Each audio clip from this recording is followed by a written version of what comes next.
शादी से पहले माँ बाप होते हैं, बहन भाई होते हैं, शादी के बाद ये इंपॉर्टेंस का जो ग्राफ है बदल जाता है। शादी के बाद बीवी इंपॉर्टेंट हो जाती है, बच्चे इंपॉर्टेंट हो जाते हैं, आपकी खुशी, आपका सुख वो इंपॉर्टेंट हो जाता है। पर अगर कोई इस खुशी को कम करने की कोशिश करे तो उसकी इंपॉर्टेंस कम होगी या ज़्यादा होगी। सर जी, मेरी शादी को 2 साल हो गए हैं और मैं फिर भी एक लड़के को पसंद करती हूँ। ये बच्चियाँ जिनकी शादी हो चुकी होती है, ये बच्चियाँ जिनकी मंगनी को 3-3, 4-4 साल हो चुके होते हैं, याद रखिएगा इतने वर्षों के बाद भी अगर आप किसी और को याद कर रहे हो तो ये बेवफाओं की अलामत है।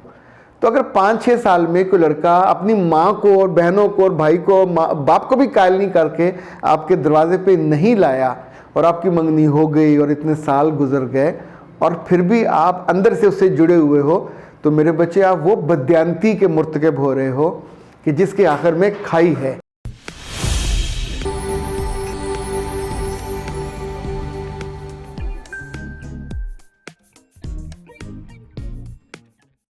बिस्मिल्लाहिर्रहमानिर्रहीम। ख़ातिम हज़रात, मैं हूँ अख्तर अब्बास और आप सबको मेरा सलाम।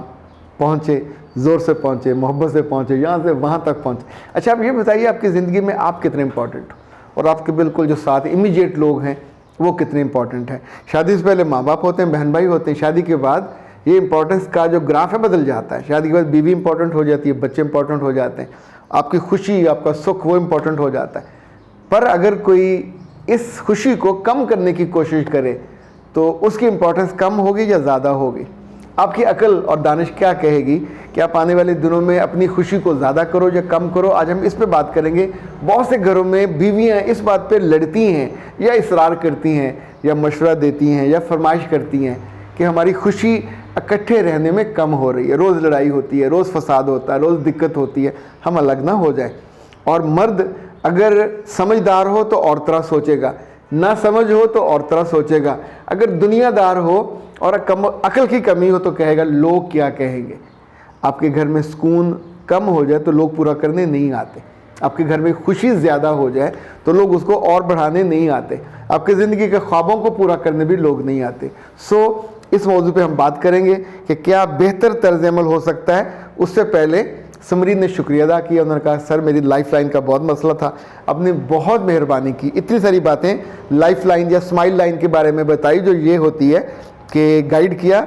मुझे वाक़तन इन बातों का इल्म नहीं था। बेटा जी, दुआएं ऐसे मुफ्त में थोड़ी मिलती है, जब हम किसी की ज़िंदगी में कंट्रीब्यूट करते हैं तो फिर दुआ मिलती है। और सबीन कहती हैं कि सर आप तो ज़िंदा पीरों जैसे हैं और आपका अंदाज़ और आपका कलाम, हम आपसे बैत तो नहीं है लेकिन हमारे दिल आपसे बैत कर गए। मेरे बच्चे, मैं बिल्कुल पीर नहीं हूँ, मैं आप जैसा इंसान हूँ और आपकी मोहब्बत की वजह से, चूँकि मेरा मानना ये है कि हम जिनसे मोहब्बत करते हैं वो मोहब्बत उनको अच्छा बना देती है। जिन लोगों को ज़िंदगी में कम मोहब्बत मिलती है वो अच्छे नहीं रहते। वो उस बुनियाद को, उस दीवार को ही उससे महरूम होते हैं कि जो उनको अच्छा बनाने में सपोर्ट दे या उनको अच्छा बना के रखे। लोगों से मोहब्बत करके देखिए, सच्ची, बेलौस, बेगर्ज, दुआओं वाली, तो ये मोहब्बत उनको लिटरली उन सीढ़ियाँ तय करके आगे पहुँचा देती है। आप सोचिए दुनिया में जो सबसे महबूब लोग रहे हैं वो अल्लाह के जो पैगंबर थे, पैगाम आगे ले जाने वाले, उनसे भी अनगिनत मोहब्बत होती थी। चूँकि उनकी ज़िंदगी में इंटेंशन सिर्फ लोगों को, जैसे अल्लाह के रसूल ने कहा कि तुम सब तो परवानों की तरह आग में गिरते हो, मैं तुमको पकड़ पकड़ कर उससे बचाता हूँ। हम बिल्कुल छोटे से उनके उम्मती और उनसे मोहब्बत करने वाले, अपनी ज़ात से ज़्यादा, अपने माल से ज़्यादा, अपनी औलाद से ज़्यादा, अपनी दुनिया से ज़्यादा, इसमें कोई शक ही नहीं है। और चूँकि दिल में कहीं ख्वाहिश है कि अल्लाह के बंदों को पसंद करने वालों की जो लिस्ट हो उसमें से नाम आ जाए। और फिर मुझे यकीन भी है कि जब मैं नहीं रहूँगा तो हज़ारों नहीं है लाखों गवाहियाँ ज़रूर होंगी कि अल्लाह इसके साथ बेहतर सलूक कीजिएगा, इसने हमें बहुत उम्दा गाइड किया, बड़ी मोहब्बत से गाइड किया, बिना किसी लालच के गाइड किया। जब बहुत सी ख़वातीन मुझे फ़ोन करती हैं, जब मेरी टीम तक मैसेज आते हैं कि सर हम आपसे बात करना चाहते हैं पर हम पे नहीं कर सकते, तो मैं उनको मुस्कुराते हुए कहता हूँ बेटा जी किसने पेमेंट का, वहाँ आप पीर को फ़ोन कर लें पंजाबी में, मैं आपकी बात फ्री में सुनूंगा। मंगल को फ़ोन कर लें उर्दू में, आपकी बात मैं सुबह 9 से 10 फ्री सुनता हूँ। फिर भी आपको फ़ीस में कोई प्रॉब्लम हो तो हम हंसी खुशी कहते हैं फ़ीस कम जो आप अफोर्ड ना कर सकते हो, जितनी अफोर्ड कर सकते हो वो दे लीजिए, बाकी हमको दुआएं दे दीजिए। इस जुमले पे भी बहुत सारी दुआएं मिलती हैं।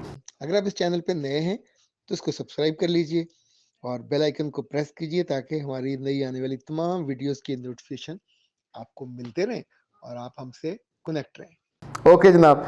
सर जी, मेरी शादी को 2 साल हो गए हैं और मैं फिर भी एक लड़के को पसंद करती हूँ। उफ़ अल्लाह, मेरी शादी को, मेरी मंगनी को 4 साल हो गए हैं, मैच्योर है, शादी होने वाली मैं फिर भी किसी और को पसंद करती हूँ। इस तरह के बेशुमार सवाल आते हैं। तो अब ये बीच में अचानक आ गया, तो अगर हम पहले इसको डील कर लें।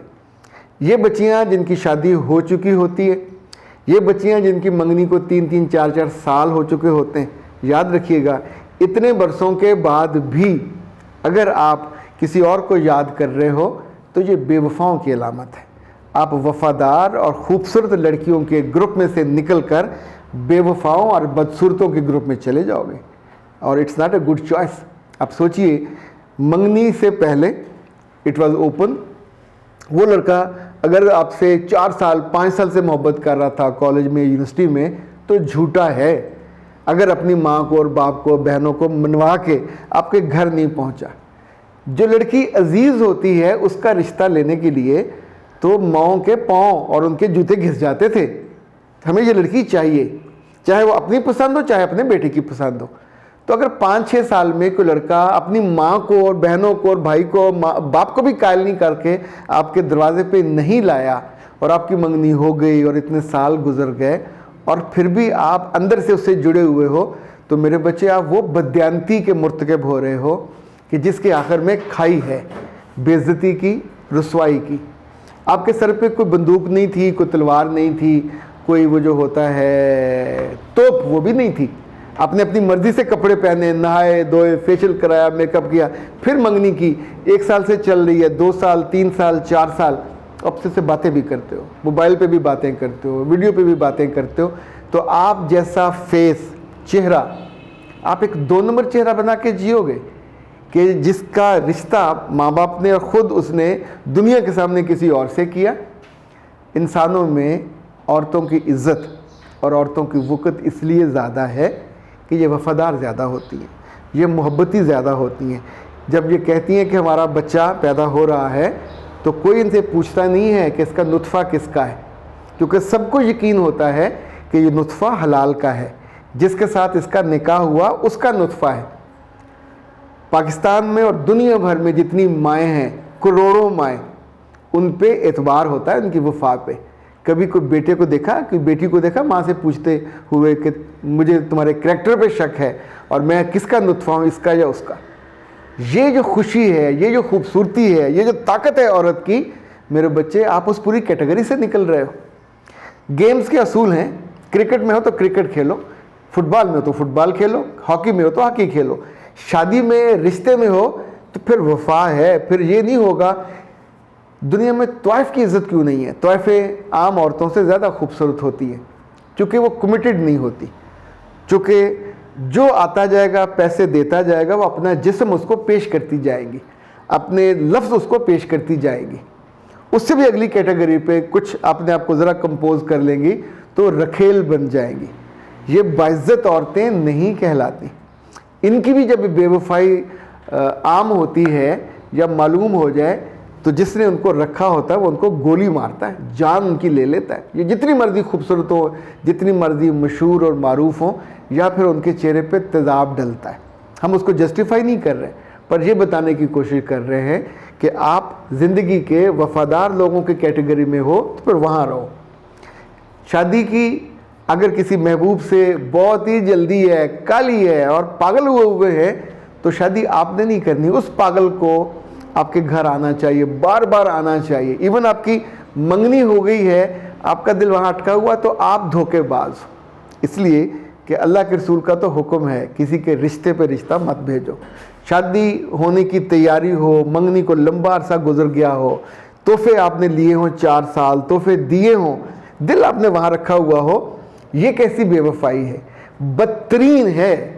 आप अपनी इज्जत नहीं कर पाओगे। ये बात खुलेगी तो आपका ख़ानदान, वहाँ बेइज्जती, उस ख़ानदान में आप जूतों की नोक पे चले जाओगे।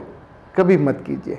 जहाँ जहाँ बेइज्जती होने का डर हो, जहाँ रुसवाई होने का डर हो, बाई चॉइस रुके उस पर, चूँकि ज़रा से मज़े के लिए, कान के मज़े के लिए या अपनी आँख के मज़े के लिए ये जुर्म करते हो, और इसका जो सज़ा है आपका पूरा बदन, आपकी पूरी रूह, आपका पूरा ख़ानदान, पूरी सोसाइटी भुगतती है।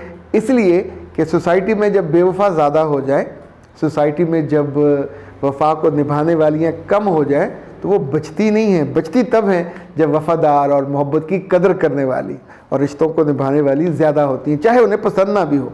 अख्तर अब्बास को दीजिए इजाज़त। अस्सलाम वालेकुम।